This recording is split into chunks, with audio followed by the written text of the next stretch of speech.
Le 6 janvier fête traditionnellement l'Épiphanie.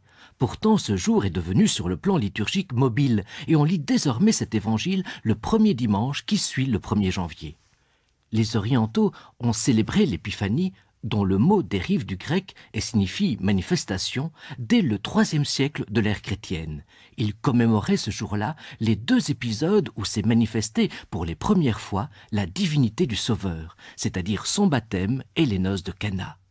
Quand les Latins célébrèrent à leur tour l'Épiphanie, ils ajoutèrent un 3e épisode, l'adoration des mages. Et paradoxalement, c'est cet épisode qui va supplanter les 2 autres et les reléguer dans l'ombre. Au surplus, n'étaient-ce pas les mages finalement qui les premiers avaient connu et reconnu la divinité du Sauveur?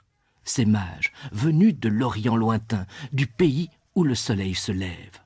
La tradition a précisé leur nombre, non indiqué par Matthieu dans son évangile.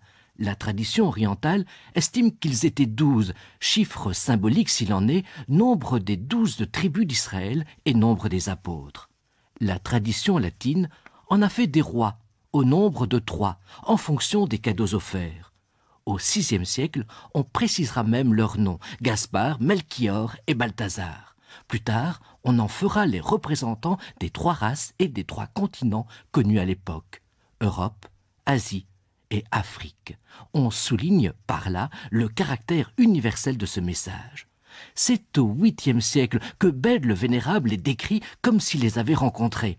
Le premier, écrit-il, s'appelait Melchior. C'était un vieillard à cheveux blancs et à la barbe longue. Il offrit de l'or au Seigneur pour reconnaître sa royauté. Le second, Gaspard, jeune encore, imberbe et rouge de peau, lui offrit de l'encens pour reconnaître sa divinité. Quant au 3e, de visage noir et portant également toute sa barbe, il avait nom Balthazar.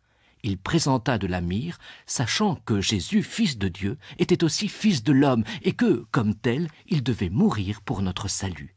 La myrrhe servait en effet à embaumer les morts. Voilà, vous savez tout désormais, ou presque tout sur l'Épiphanie.